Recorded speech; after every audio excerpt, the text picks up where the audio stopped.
now, I want to welcome the School of Architecture community and other guests and friends of the school and partners for joining us. I'm super excited about our lecture series this year and about our inaugural lecturer and guest, Jack Travis. My name is Blaine Brownell. I'm fortunate to be the new director of the School of Architecture. It's a great pleasure and honor to have Jack Travis with us today.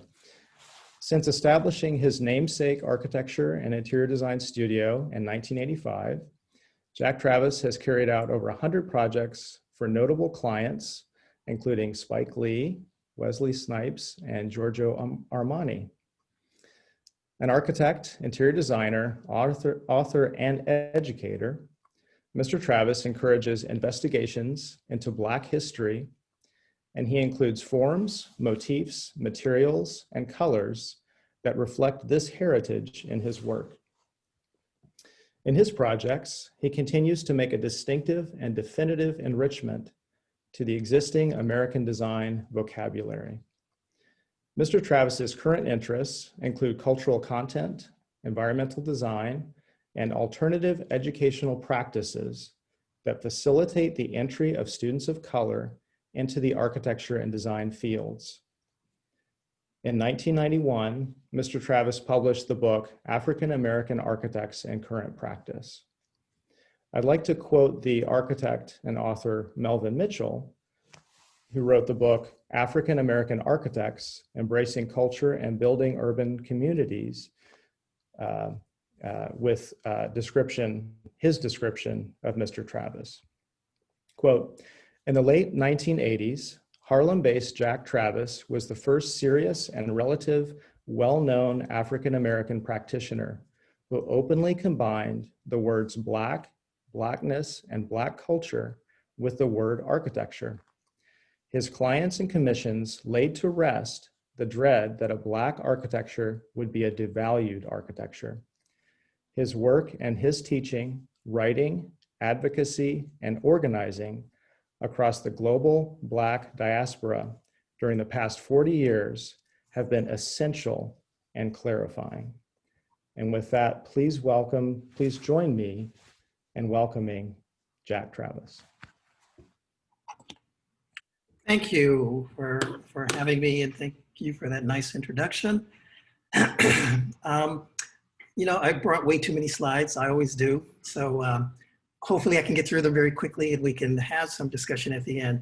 There's so many topics that I want to talk about, but first I want to thank Blaine for inviting me, Greer for facilitating and making all of this happen, and Mel Mitchell. You know, I pay him well, so he puts out a lot of good information about me. But Mel is really a mentor of mine and a very, very special person in my life. And it's really nice to hear words from somebody who you respect so much about you. So I'm going to start sharing my screen and we'll get started so we can get into this very quickly. Now I'm going to go really, really fast on a number of things. So bear with me because I want to get so much out, right? So you and okay. So today we're going to talk about, in a general way, atmospheres and perspectives, right? And I've tried to define those two words beyond just sort of the normal idea and issue around architecture and design, but within that framework. And so this is sort of my mantra, my opening. And I think it all exists within the sort of spectrum of understanding that some 51, 52 years ago, there was a major speech. It was a keynote speech actually at the AIA conference in Portland, Oregon, 1968. And that was one of the most resounding messages about the lack of equity in the architectural and environmental design profession in general than I've ever heard before or since. And it's just, again, strange that we're still sort of struggling with a lot of those things that Whitney M. Young Jr. tried to espouse and get us to think about way back then. So thinking about atmospheres and perspectives has a relationship around that design framework, as I said before, but also understanding that, you know, we've been actually in this fight as conscious people, and I know I'm speaking to mostly the choir, for over 50 years.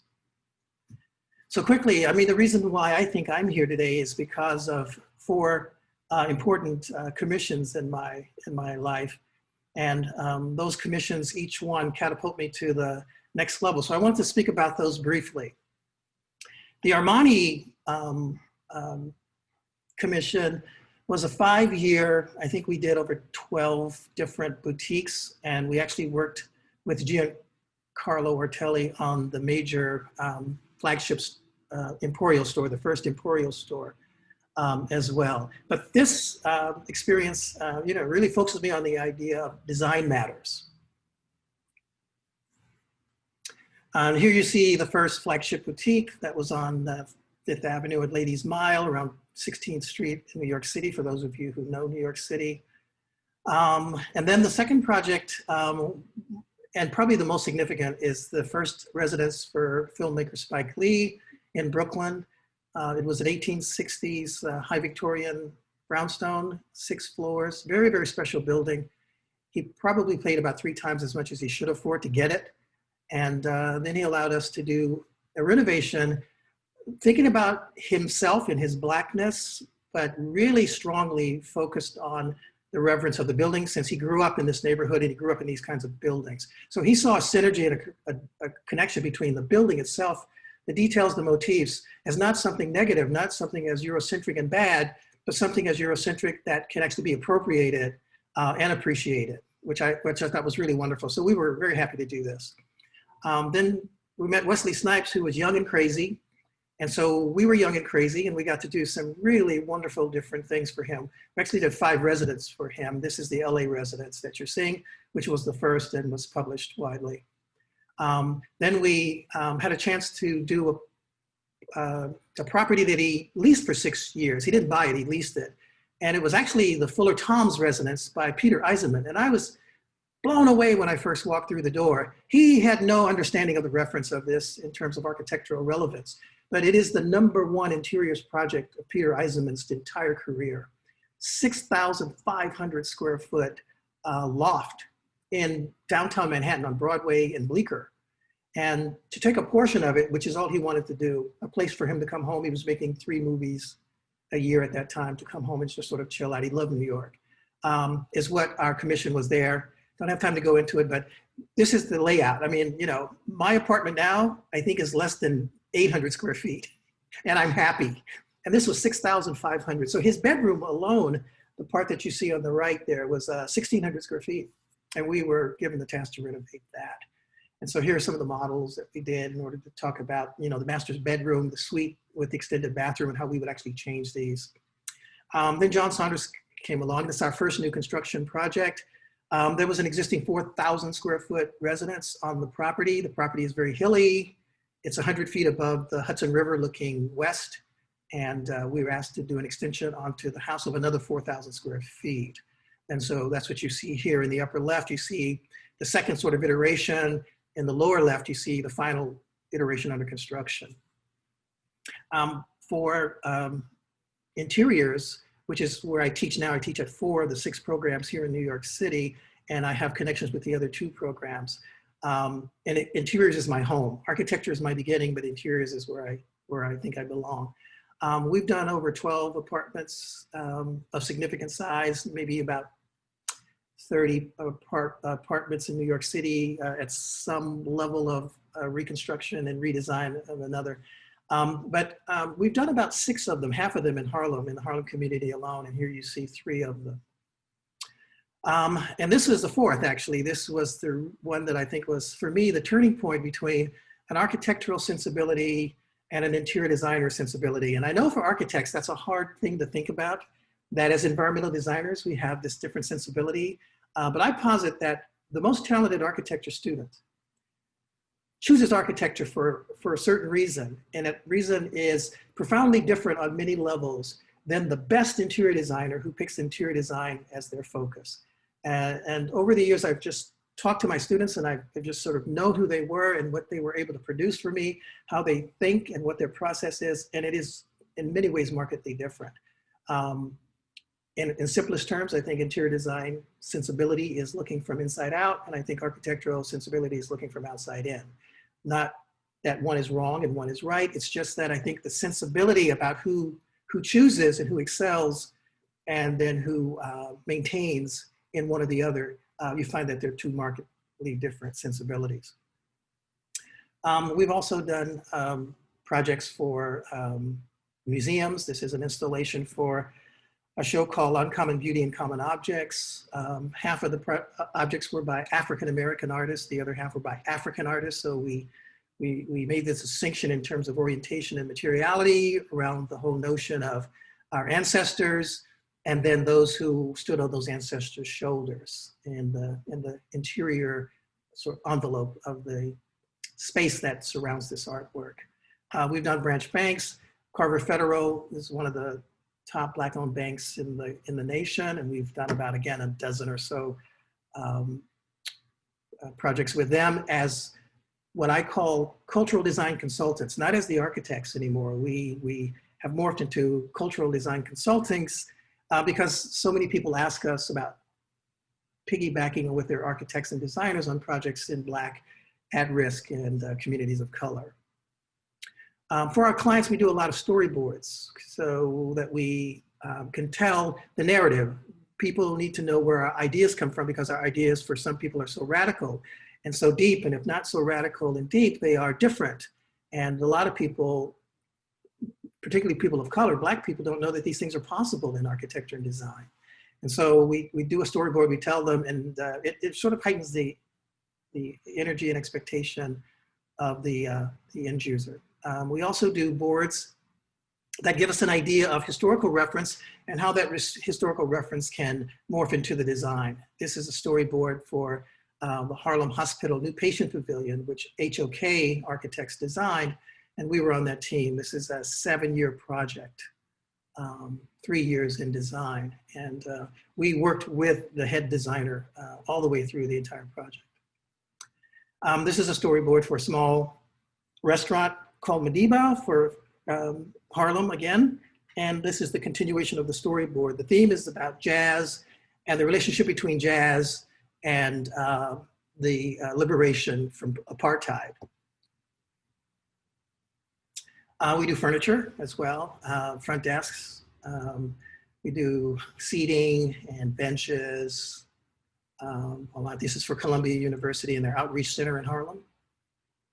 And then for any client, you know, this is for Mrs. Williams, one of our clients in Harlem, and she had so many things done in her home, but she heard about us and she said, I just want you to do something in my home. So we just did these 2 doors in front of her television for her. So we want to take on any project, any size, if we can. These are our presentation boxes to our clients. And so even in the presentation of our materiality, we try to evoke an idea of something else, an other. So 2 of the larger projects that I collaborated on with majority firms, this is the Kalahari Condominiums, which is located in Harlem again on 116th Street between 5th Avenue and Malcolm X Boulevard, or 6th Avenue or Lenox Avenue. The idea again is to do face or scarification or masking onto the building in an Afrocentric sort of way. And so we just took the brick pattern, we looked at African patterning, and just in the alignment of the bricks with color, we made this scarification or this pattern on the building. Right?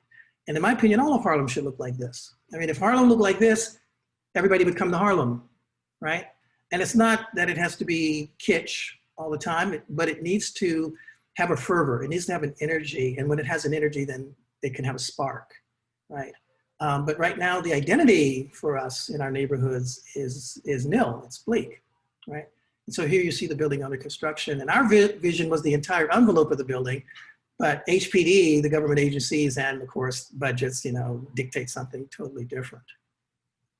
But it is still a stunning building and an eye catcher on the street.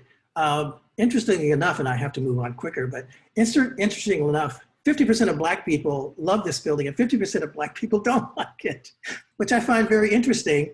but that's kind of, it reminds us that we are not monolithic, right? And we have to be very, very careful, right? That people are individual within groups. And sometimes we can forget that about women, we can forget that about Native Americans, Inuit people, Aborigines, Pacific Islanders, and these people who don't seem to project a voice across nations, right? And so we have to be very, very careful.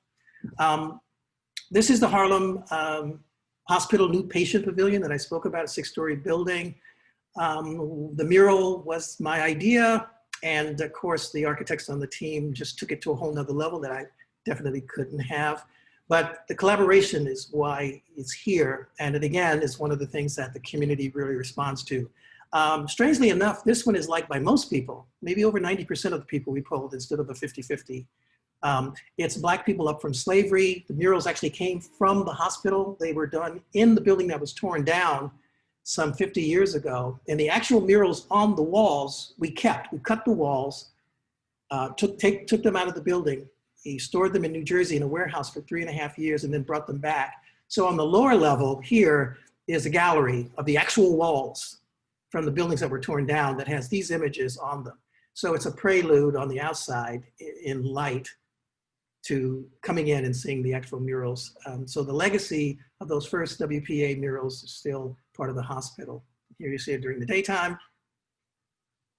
And then this is just the process that we went through. Again, it was more about masking because it's hard to do formal diagrams for large-scale institutional buildings at this point. Zaha Hadid is somebody I respect so much, and Frank Gehry, because they're able to do, and Tom Main of Morphosis, formal dynamics. And I think that at some point, the Black architect has to be able to do that on our own terms. David Adjaye starts that process with Phil Freelon and Max Bond Jr., J. Max Bond Jr., at the museum on the mall in DC, but we need more. So here, just more about the interior. We did a lot of modeling, as you might guess, and then here's some of the final shots of the interior where we'll be able to do patterns, colors, and textures, and a lot more. There's a full storytelling from Black people from the 3 major areas of slavery extinction from Africa to about 15 ports in the New World. So that story is told here in the hospital. John Saunders was a very, very important commission as well because of the new construction that you saw earlier. I wanted to take you through this project real quickly to show our work. So, we start out with doing a lot of iterations around orientation, like I think all competent architects do. And so the site is very, very important to us. And I, at this point, this was late 90s, early 2000s, I drew a lot. And so, the yellow trace, if you're wondering what that is, students, it's yellow trace. And Blaine and I used to draw a lot on these kinds of things. It allows me time to really think about the first iterations of where I'm going with the project, right? And then we do a lot of models. This model had no chance of being accepted by the client, but it really helped us understand the site itself and the components that were necessary to the program and how the program could evolve an architectural visual aesthetic, particularly one that we're trying to investigate on Black cultural identity. This was the second iteration that you saw earlier. This was the second level of modeling. And the idea is to link an existing 4,000 square foot Eurocentric form with a new Afrocentric form of about the same size. The division between is this heritage wall, which has got perforation so that there's this blurring of the two kind of cultural identities, but there's a distinction between these two, and that distinction is the understanding of heritage and how important heritage is. So here are just some details of the final. And even in the plan, in the interior, we try to, again, evoke a whole nother sensibility without really taking away from, the actual programmatic and functional aspects of the home. Lots of drawings, lots of imaging, but in the end, because of budgets and scheduling, this is what was approved. This is our third iteration. I'm still happy with this one overall. And here you see again the model, and then you see the house under construction. Very volumetric, this house, again, 8,000 square feet. Here's a drone view of the property. And then here's the formal entrance on the top to the foyer, main foyer to the house.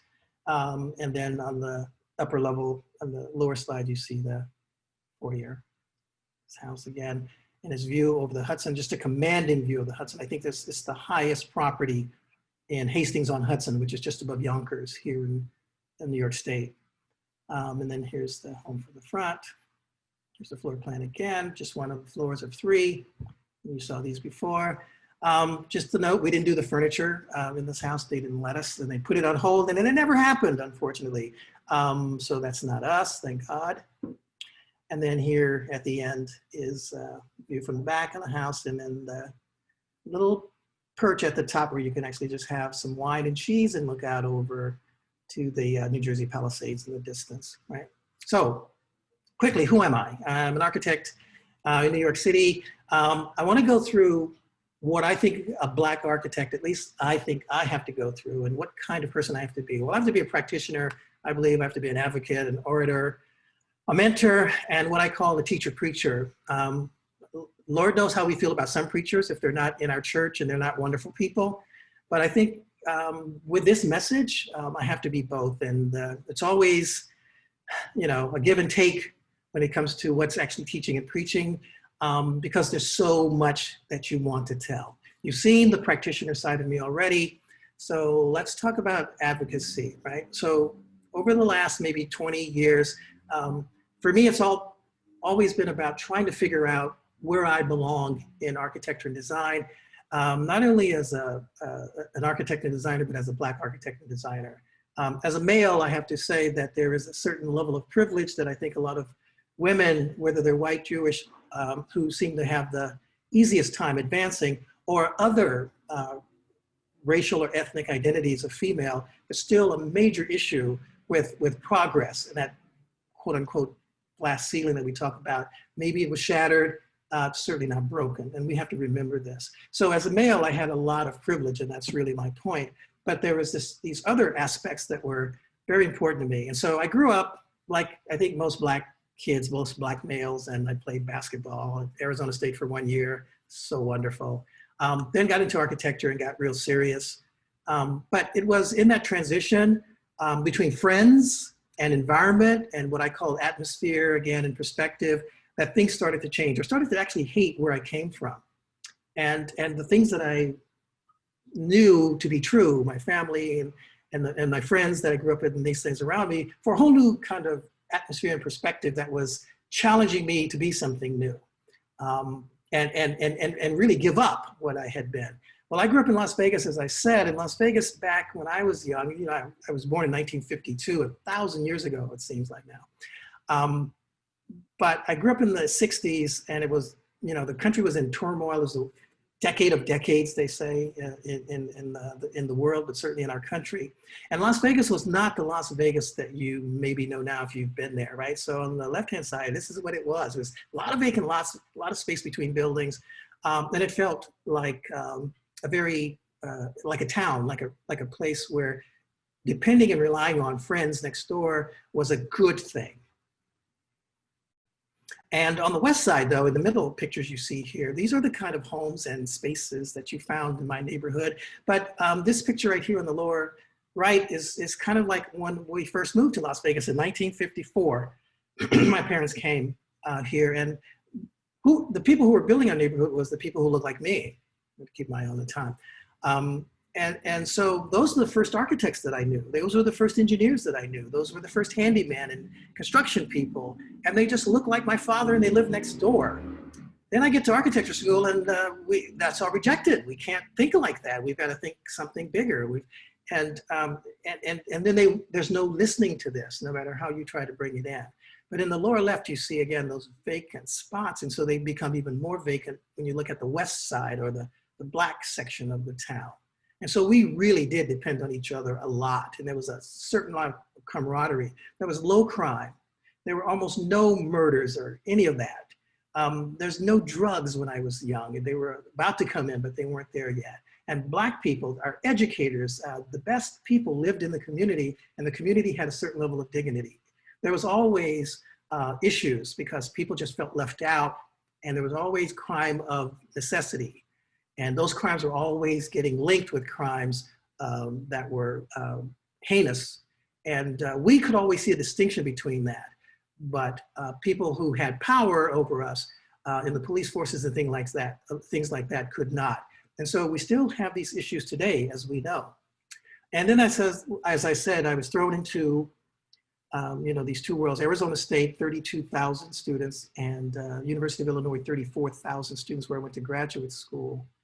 But I have to tell you, I had a great time. I got along well. There were a number of Black students here, and I think probably at UNCC, the Black students are probably feeling the same. There was enough to have a camaraderie, but you always knew that there was something missing, and what was that? We could never put our hands on.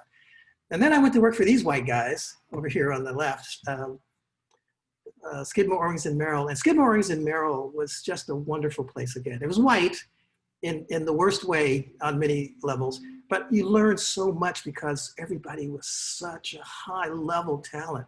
It was intimidating to me in the beginning, but once I was in and I started to do work, and I started in interiors as opposed to architecture, it was a godsend. It's the reason I think why I got Giorgio Armani in the beginning. It's because of the work that I did here. But I went on to work for Lou Schweitzer. I saw that a Black man was published in a magazine. I was at SOM. He was around the corner. I had my portfolio under my desk. If you work for SOM, you always do. And I just went around the corner and I got hired. And I worked for Lou for 13 months, 65 hours a week for 13 months. But I had a great time and he gave me so much responsibility. The first 3 projects that I had published came out of Lou's office.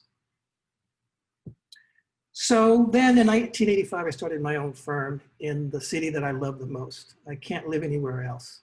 New York is just so fantastic and I feel honored to live here.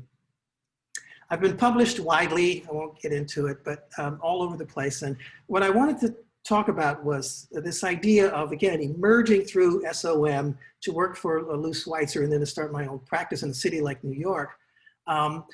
Just to note that while going to school and then emerging through the New York scene, there were certain obstacles that were there in place that let you know that what you were thinking was not really all that important. So here you see Christian Norberg Schultz and Stanley Abercrombie, who's this gentleman here on the right. 2 incredible people, very knowledgeable, very talented, and they're writing books, one on architecture and the meaning in Western architecture, and the other on 100 years of interior design, right? Well, when you look at the books and you go, well, we're Black people, then you find out that we're like, in the meaning of architecture, Egypt, which is not really Black people, is the first page 6 rather to page 43. And then after that, for 400 pages or so, you get whiteness, right? And so then you go, well, okay, well, I have to embrace Egypt. But then you realize that there was a Kush and a Kemet before Egypt, and there must have been several civilizations before those in sub-Saharan Africa that nobody knows about. And then you go to Stanley Abercrombie and you want to be an interior designer. And I think interiors is where we can catapult to something, really more significant before we can in architecture. As people of color in the profession of environmental design, there's not a single reference to anything Black in that book. Zero. And I went through it twice last night just to make sure, right? And again, if you meet these people, they're wonderful people, but somehow in the psyche over decades, there was so much lost. The idea of equity was not, and parity was not conceptually something that we thought about in academia or in the profession. And then Arthur Drexler at MoMA, I'll never forget this. And this was in the 1980s. So Jean-Michel Basquiat had just passed. And there was a question about whether or not he should be in the Museum of Modern Art. And Arthur Drexler really wouldn't entertain it. He wouldn't even entertain it. Now, as we know, he's in the Museum of Modern Art, right? And as well as Lorna Simpson and Martin Puryear and a lot of other people.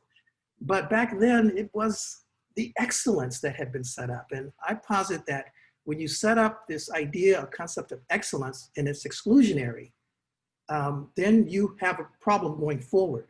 And I think that's the problem with our country in many ways, that the founding fathers are all white male. And so no matter what comes out of a constitution or a Bill of Rights, we know it's tainted.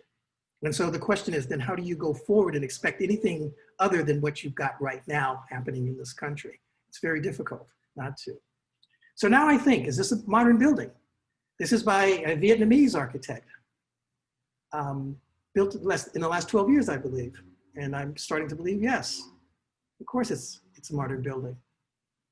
Black architecture exists, hidden in plain view, I think. It's hidden under so many layers of dominant culture and resistance, and maybe even denial, that it is hidden in plain view. But once you go looking, as you'll see in a minute, it's out there.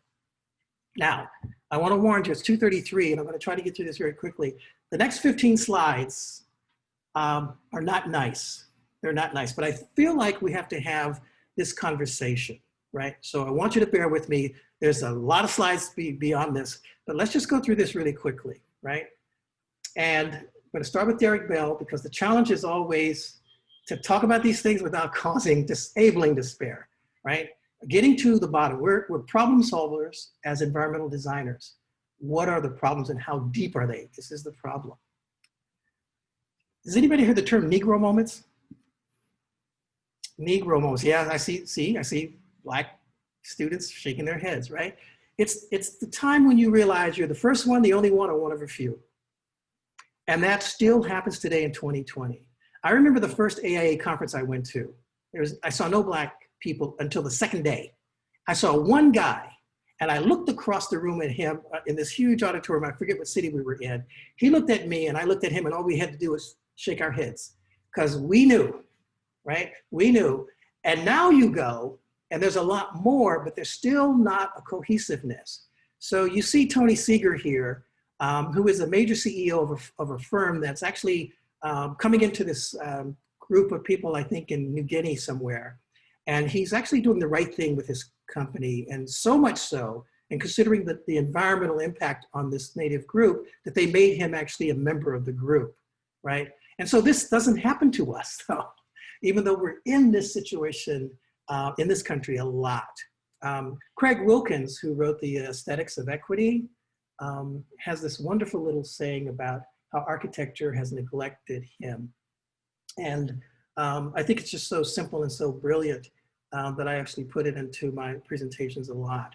And this is how, the sensibility of a young child who's creative and wants to be something, and who's of color, or a female child. What do they have that can propel them to understand that they can be anything they want to be? It's still very difficult, even in 2020. This is Whitney M. Young, who spoke in 1968 at the convention, AIA convention that I told you about. So here are 4 quotes from his 16-page long speech, which is on the website of the AIA that you can get. We are a proud people, but we are racist. We have to know this. And as a profession, architects, you have not really done what you need to do, what you say you do, what you set out to do. And is it Black people that's the issue? In 1968, he said, no, let's look at white people, right? Where could the problem have actually begun? Because if you want to get to the root cause, where do you have to go? You have to go to the root of the problem, right? And so what is the culmination? What can happen? How can we go forward if we really truly take a moment, have some discussion, and really try to understand as a nation who we are and where we need to go? We're all here. We all want to be Americans. This is the thing that some Americans just can't get. We all want to be Americans, but when we do, America will change, because it will have to change to be inclusive, to allow those atmospheres and those perspectives that haven't been allowed to flourish. They won't necessarily get rid of existing ones. They will modify existing ones. But we all want what we see that has gone before, but we want more equity in that, right? Gore Vidal, one of our great commentaries, I think, of our age, talked about what an artist is supposed to do. And we've heard, shut up and just be an artist. Shut up and just do your thing. But is that really what an artist's role is? I don't think so. I think it's what Gore Vidal says. You know, we are the ones who get the look out of the prison that most of us find ourselves in. And it's the lookout that becomes art. But we have to be the artist that knows that's our duty, because if we don't, we're the bad artists. And I think this is just brilliantly said, right? So I want to be one of those artists that sees a vision out and tries to help someone else. In the Prattler, students looked at, the Prattler, I should tell you, is the dissident students. It's a publication once a year or twice a year, I can't remember, by the students who really, you know, should have been kicked out maybe, but who are definitely educated, definitely talented, and who have an alternative voice. And I saw this around 2003, 2004, and I just couldn't believe it. It just made my day. That students understand, again, the basic underlying of society and where the ills originate. And then what art and architecture has to do in sort of the same vein as a Gore Vidal, you know, and how do we produce revolutionary architecture instead of just being revolutionary without a cause? How do we become revolutionary in the right way? And here are young students who are writing this 2003, 2004. It was just exhilarating for me. Darrell Fields, one of our critics of the time, I would say one of the foremost Black architectural critics of the time, in his opening remarks in his book, Architecture in Black, really talks about how he grew up in the South of Texas and how he actually became an architect. His father was a Black policeman in Texas, and there were people he couldn't arrest. There were just certain different things that this brilliant man who has a PhD now perceived. And he was able to tell us in so many words. And then he sort of shrugged his shoulders at architecture. And not only at architecture, but at society with, I think, profound reasoning. But he still endured. He still realized that he had a purpose. But the purpose was very sober in many ways. And I respect the level of thinking and process of Darrell. And you know, when there's a problem, when our top performers, our best people, they feel it. They feel it, and they feel like they have, and they're advancing and succeeding on all levels, but they know that for the collective, there are issues and that they have to speak out. So what do we do? And so over the last 25 years, I've decided that my point of departure is got to be search for a Black aesthetic and design, right? Even though the situation is clear, we have to do. So Blaine wanted me to talk about the book and what's happened since. So I'm happy to do that. So in 1992, I published a book on African-American architects in current practice. Why? Because there wasn't a book on one. I didn't have one. I didn't know Black architects nationwide. And I'm not a writer, as you'll see when you read the book. But I'm an editor, and I'm very good at editing. And so that's exactly what I did. I let other people like Sharon Sutton write brilliantly. Eugene Cohn of Cohn, Pedersen, Fox wrote a piece in the book too. Very, very candid, eye-opening piece as well. And so this book profiled 35 architects. But since this book, which was about 1992, and there was nothing before it, not a single book before it, I have now chronicled 48 books on Blackness and design, 48. And these are 3 premier books, if you don't know, and everybody should have these. The Directory of African American Architects by Brad Grant and Dennis Mann, African American Architects by Drake Wilson, which is a compilation of some 400 or more historic Black architects, and then The Aesthetics of Equity, which I mentioned earlier, by Craig Wilkins, which has 8 chapters. And then it has 8 chapters, one after the preceding chapter, in which he talks about architectural history and the evolution of the architectural theory in hip hop speak. You have to get this book. You cannot believe how he can take one chapter that really speaks about the Enlightenment period in Europe and how the ideas of society and design evolved from Lane Locke and people like this in hip hop speak. It's phenomenal. But there are others. Appendix is Daryl Fields. So is Architecture in Black. Craig is here again. And there are many, many others that I wanted to show you. Nnamdi Ella, who is Nigerian. He's done African architecture. David Hughes, Afrocentric architecture, design primer. Drek Wilson is here again. Sharon Sutton alone has done 3 books on, again, society and architecture, which I think is her expertise. Columbia graduate, 5 degrees. She's the 2nd oldest Black female FAIA fellow in the American Institute of Architects, and she's still with us. We mentioned Melvin Mitchell earlier. Love Mel. Love that look on his face. He's hip hop. He should have been in NWA. Structural Inequality by Victoria Kaplan, a white female who did a great job here. I highly recommend this book. She really had an incredible sense. I heard somebody say that there's 3 ways of Blackness. There is being Black, having a Black culture, and then having a consciousness of Black. Well, this woman has a consciousness of Blackness, and that book is very, very well done. And then Robert Trenum Coles, who just passed away during the COVID pandemic in Buffalo, did Architecture and Advocacy. David Hughes, I want to call him out because he's extremely special again. He's done a great job. Again, we're going to try to finish in 10 minutes with looking at, again, an aesthetic. Amazali Meredith was probably the first modernist Black architect, no degree, but she built this Bauhaus-style house in Virginia, not too far from DC. And I went down to take a look at it. It's really quite wonderful. It's in disrepair, but it should be repaired. It's really a special piece for us. And then there's the architects of the past. And I just chronicled so many of them. And again, I learned nothing about any of these people when I was in school. I would say that it was well after I started my own firm and had some time.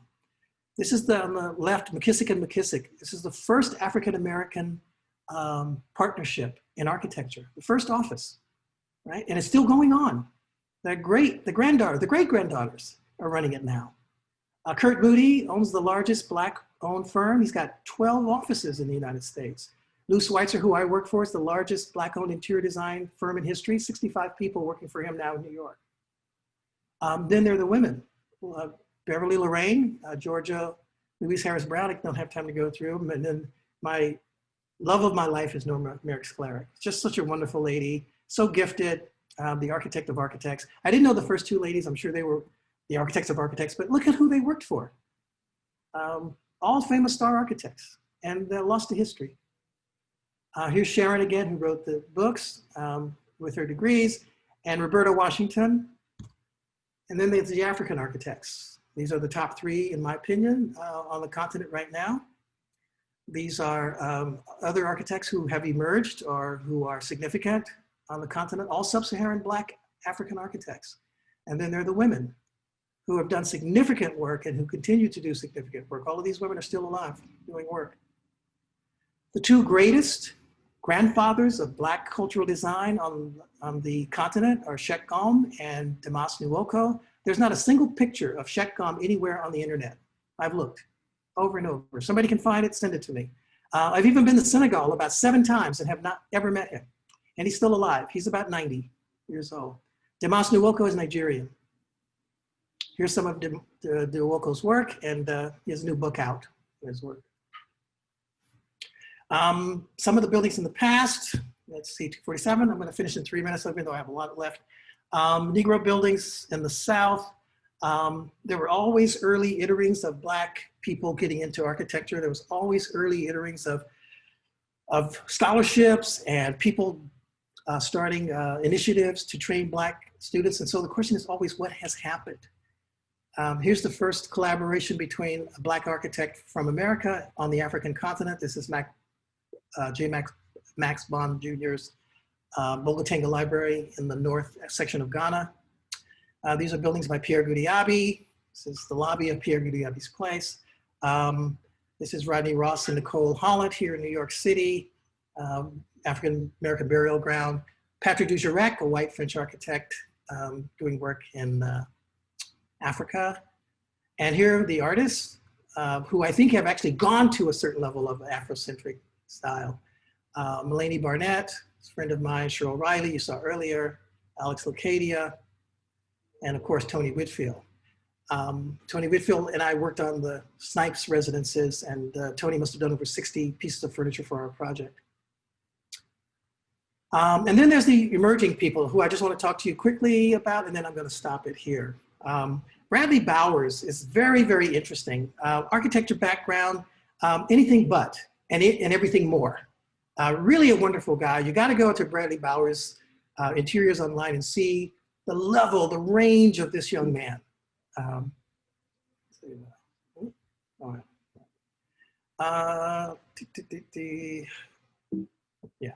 Lauren Halsey is really a special talent. This young lady never went to architecture school, and now she's getting all kinds of notoriety all over the city of Los Angeles. For some reason I can't. Okay. Amanda Williams, I didn't get in. Sekou Cook is our resident sort of hip hop architect philosopher, but really Michael Ford is the hip hop architect. He has a camp every year.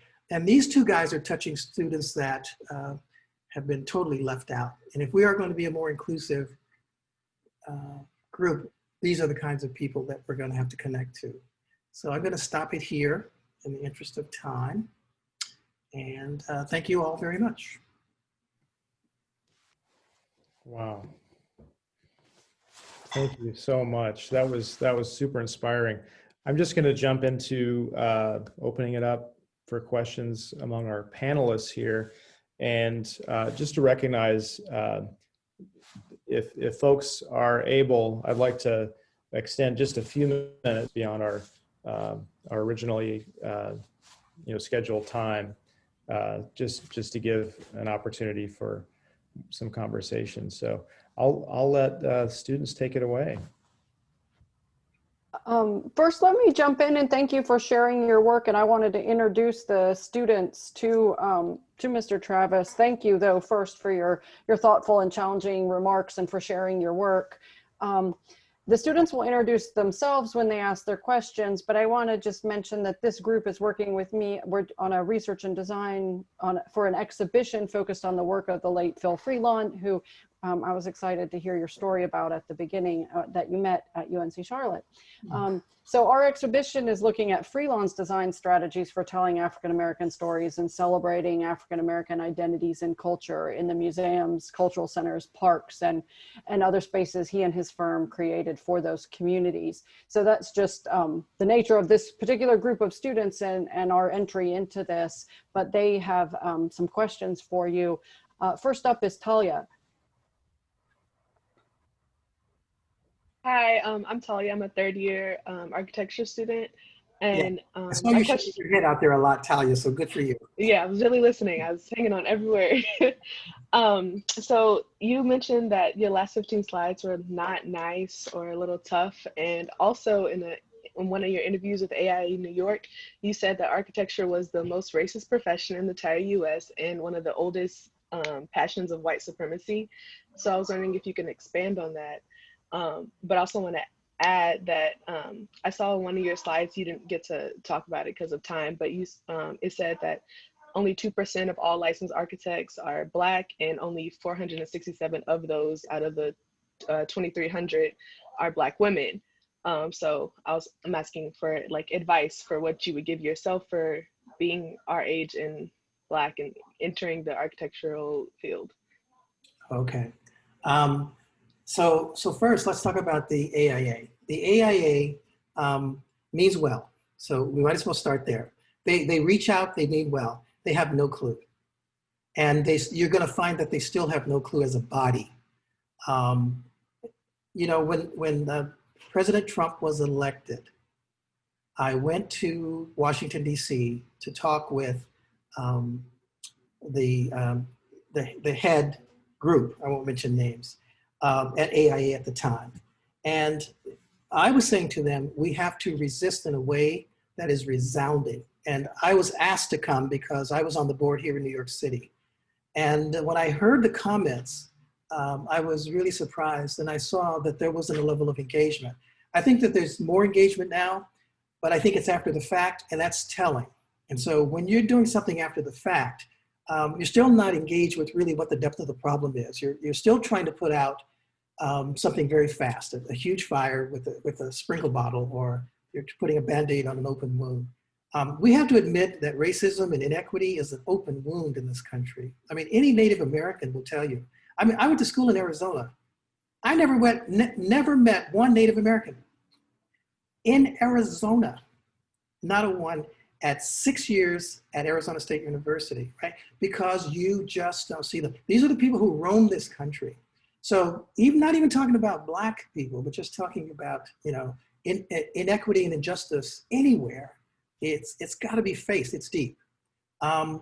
If I were a young student now, I go to, forgive me, Blaine, I'd go to a historically Black college undergraduate.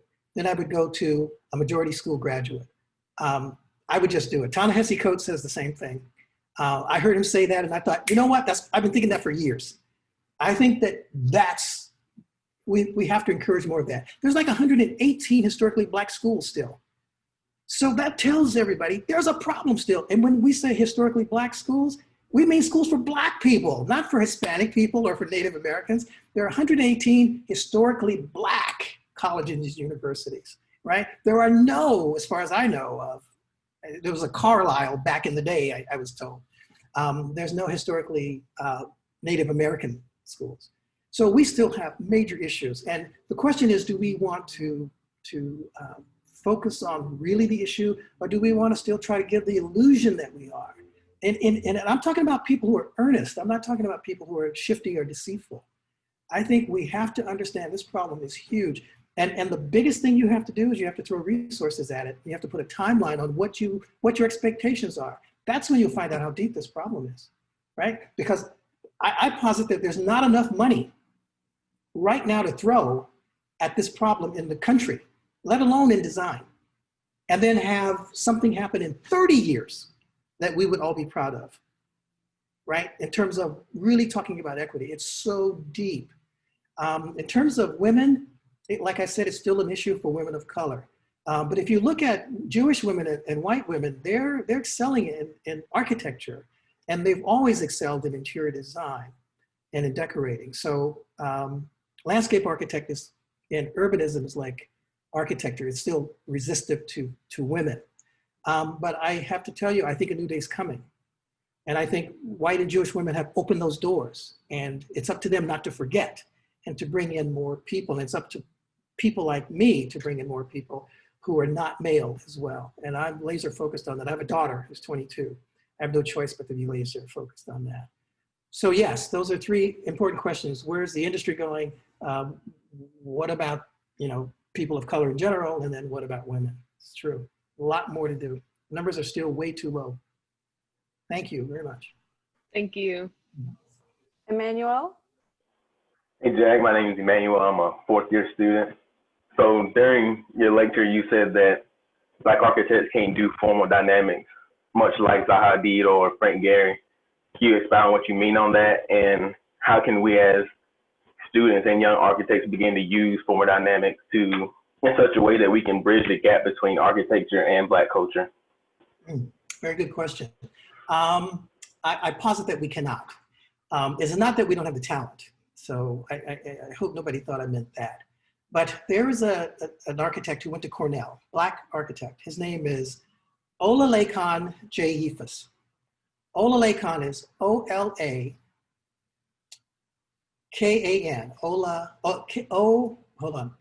O-L-A-K-A-L-A-N. Olalekan. His last name is J-E-Y-I-F-O-U-S. I can't even spell his name today. J-E-Y-I-F-O-U-S. Olalekan J-Ufus. Look at, can you bring him up on your computer now?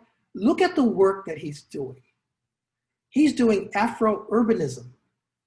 Afro-urbanism. Now, how powerful is this young man's vision? And now the next question is, what is his gift? How talented is he? Well, all you have to do is start looking at the work. And then you see what kind of projects he gets. I posit that he's every bit as gifted as a Frank Gehry if he had the opportunity. And he would have a whole new vision. In fact, you know, when I first saw the image for Wakanda in the movie, when I first saw the image of the, and I thought, why didn't they go to Olalekan? That's the first thing that came to my mind, right? And there are others out there. You know, I mentioned a few, but I didn't even get to them. That's what I mean, that there's a serious lack of opportunity and resource for people with new vision or innovative vision, I should say, who are of color right now. And that's not going to change for a while. You know, the question is, when do you get a first Black Frank Gehry? And I was listening to, again, Ta-Nehisi Coates, and he was saying that somebody asked him, who is the Black Tolstoy? And he said, he thought about that for a second and he realized the answer was obviously Tolstoy is the Black Tolstoy, right? Because we're all from Africa, right? So as soon as we understand that, then you'll see Olalekan and right there with Tom Maine, right there with Zaha Hadid, right? This kid was graduated at the top of his class, not number one, but at the top of his class from Cornell. Right. Amanda Williams was at Cornell at the same time, and so was Hernandez, I forget his first name. There were 5 Black students at Cornell in the late 90s, early 2000s, and they were changing things. And now that whole legacy is gone because you can't get more Black students into Cornell on that legacy. There's no atmosphere for those students. It comes in, it leaves, and then you don't have any sort of remnant of it unless you go digging. And that's why I say it's hidden. It's hidden in plain view because it's out there. Fernando. My name is Fernando Claudio. I'm a third-year dual master student. My question is more on the design aspect. You have mentioned your search for Black aesthetics and what makes architecture Black, and I've seen multiple of your other conferences, and you've talked about spirituality, heritage, and irony as central components of Black identity, as well as the use of color, pattern, and texture. I wanted to see if you could expand on these ideas specifically as design strategies, and based on something that you mentioned today, how can we talk about Black aesthetic without talking about Blackness as monolithic? Right, right. Well, that's huge. That's huge. So in a small amount of time, I would say, let me talk about the 10 principles that I use, because I want people to know that those are only principles I use. It's not a mantra going forward, but I hope that from those 10 principles, you can develop your own principles or your own methodology and strategies for doing work in the vein, because as you said, we're not monolithic. And keeping that in mind, I think you want to present what you do and what you think that way. There should be more conferences on the continent and in the diaspora amongst Black architects, right? And then we should go out to the world and be inclusive, show people how to be inclusive on these veins. But I have 10 principles. The first 4 really have to do with resource or the lack thereof. And everywhere in the world, sub-Saharan Africa, anywhere in the diaspora, Black people are under siege when it comes to lack of resources, right? So economy. Number 2, simplicity. Number 3, ease of construction. And number 4, ease of maintenance. And of those 4, they're all important, and maybe even ease of maintenance is the most important, and you would not think that. But after projects have been in place in our communities and they start to deteriorate, there's almost never a component to maintain these projects because there's so much institutional resistance to actually doing anything for people of color, particularly low-income people, where the majority of us exist. So to maintain what we've been given or what we've done for ourselves is very, very important, because when things run down or when people get used to something that's not the best that it can be, people tend to sort of look away from, the idea of excellence. So those 4 are very, very important, and they're up front. Then the middle 3, you mentioned 1 or 2 of them, is spirituality, and then heritage, number 6, and then what I call the irony of the condition. And spirituality is just innate in Black people and people of color in general. It's just part of us. And I think one reason why we're so easily manipulated through religion and other means. spirituality is something that breeds us culturally throughout almost all manifestations of what we do, even in celebration. Heritage is something that we've lost, particularly in the diaspora, but also on the continent because of so much colonialism and imperialism. So the idea of understanding our heritage that goes all the way back, but has not really been brought up to us in terms of modernization is really kind of our challenge today as I think people of color on this planet. The irony of the condition, number 7, the irony of the condition says that we have to talk about how we are on this planet, even in our architecture. And one project that I think, you know, if you're any doubt about this, or if you want to know more about it, is you can look at the Holocaust Museum in Berlin, you know, by Daniel Libeskind, a Jewish architect, a project for the Jewish community to understand the conditions that they went through, you know, from 1932 to 1942, you know, that 10 years of losing 6 million people just because they were Jewish. What should that building say if that building is about that? The issue for us is all of our buildings have to say it, right? Our churches have to say it, because whose religion is in those churches? We've appropriated it, but whose religion is it really? Our institutional buildings have to say it. Even our residential buildings, in my opinion, have to say it. So how do we do that in a positive light? The irony of a condition is very, very difficult, and it's one that I focus on in my work. Then 8, 9, and 10, a earth nurture, earth centered relationship that's just natural, that has to do with sustainability issues, and just by nature, Africans are sustainable. We still have groups of people who are nomadic.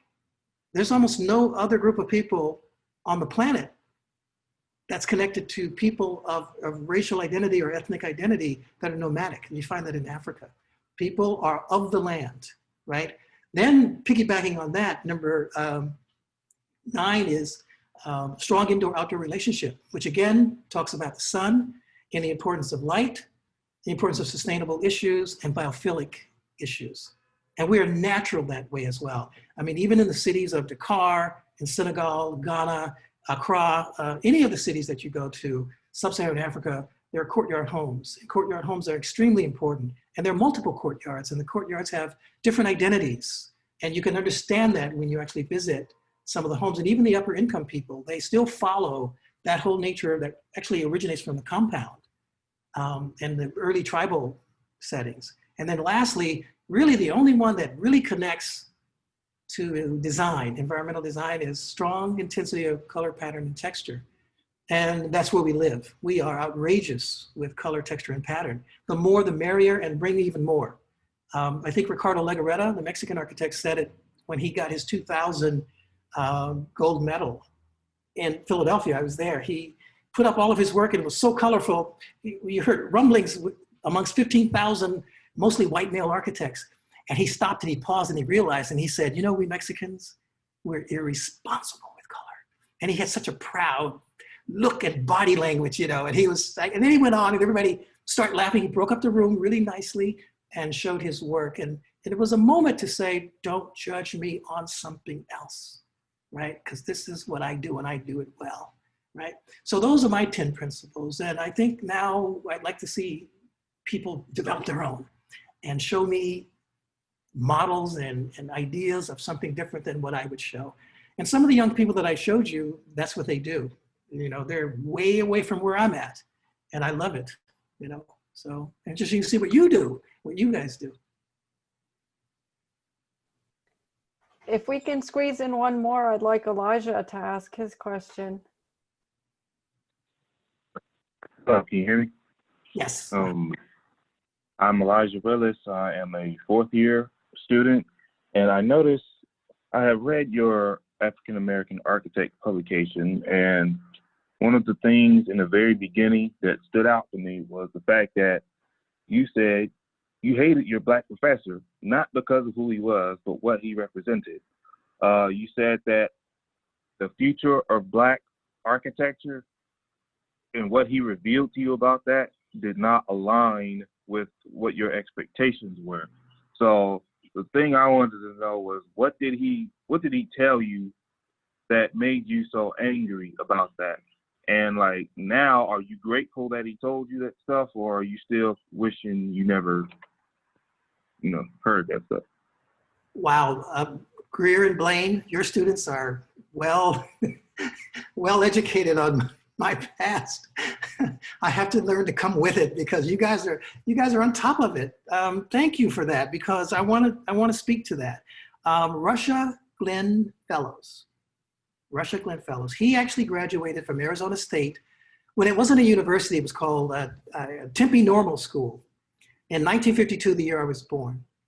Well, I went to school in 1970, and no Black professors.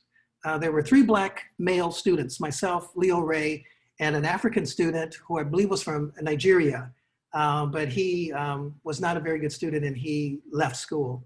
And Leo and I graduated, right? Leo was a year ahead of me. So Leo and I were there, 2 Black students for like 2 or 3 years. So in my 3rd or 4th year, I can't remember which one, I was walking down the corridor one day on the 2nd floor of a 3-story building, the architecture building.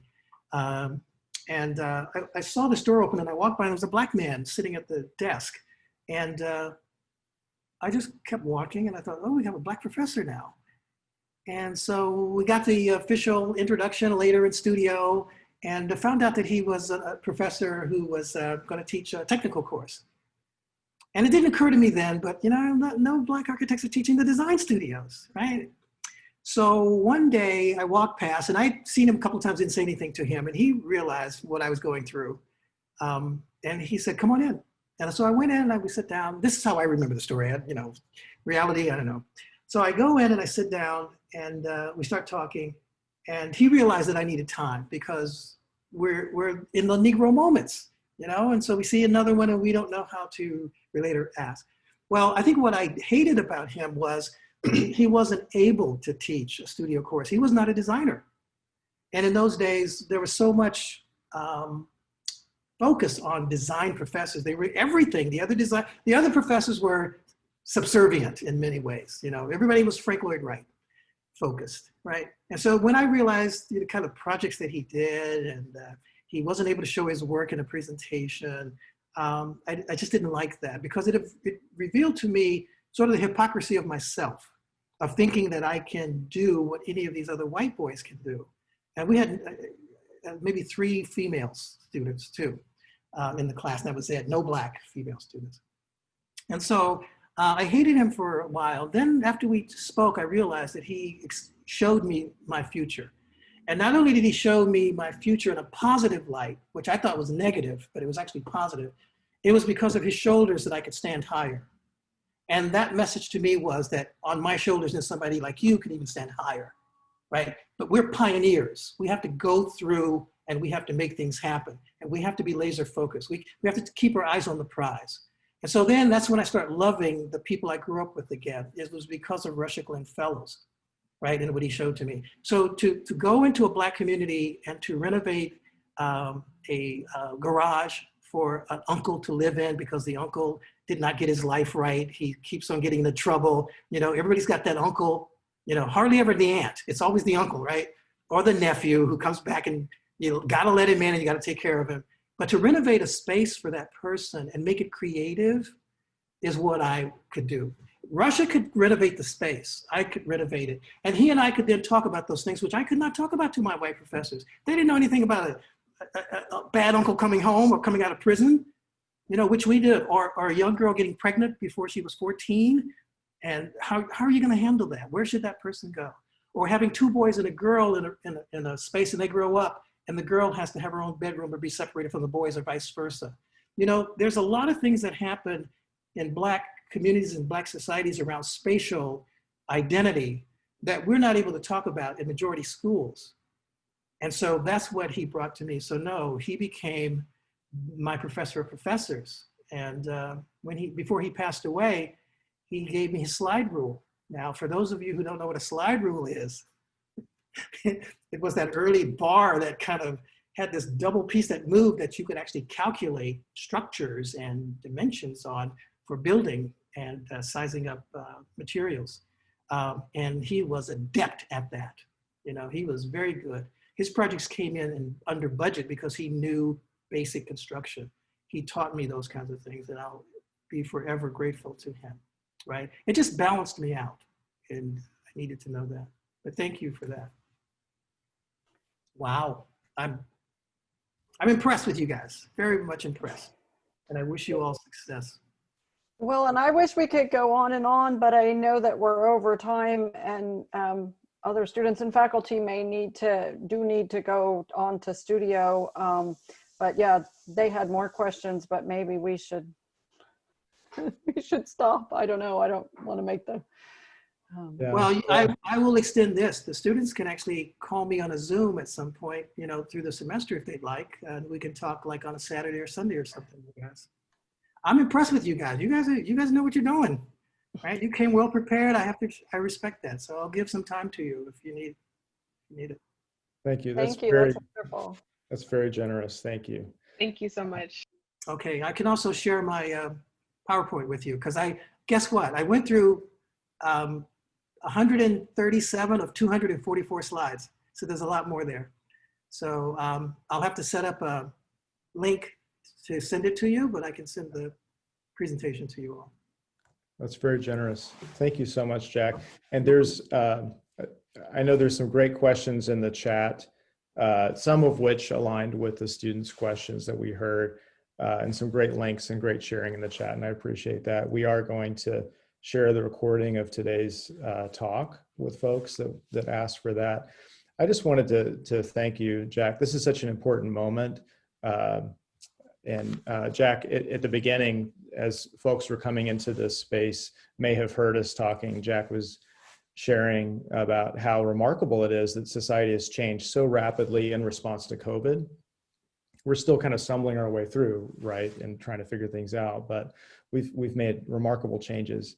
The same degree of change, if not more, has to happen with regard to social justice. And I really appreciate you setting the stage for our year-long conversation about this, so that we can really make space and time for this important conversation. So, well, again, it's my pleasure. Thank you all so much, and good luck to all the students. yeah, thank you all. Thanks everyone for joining us.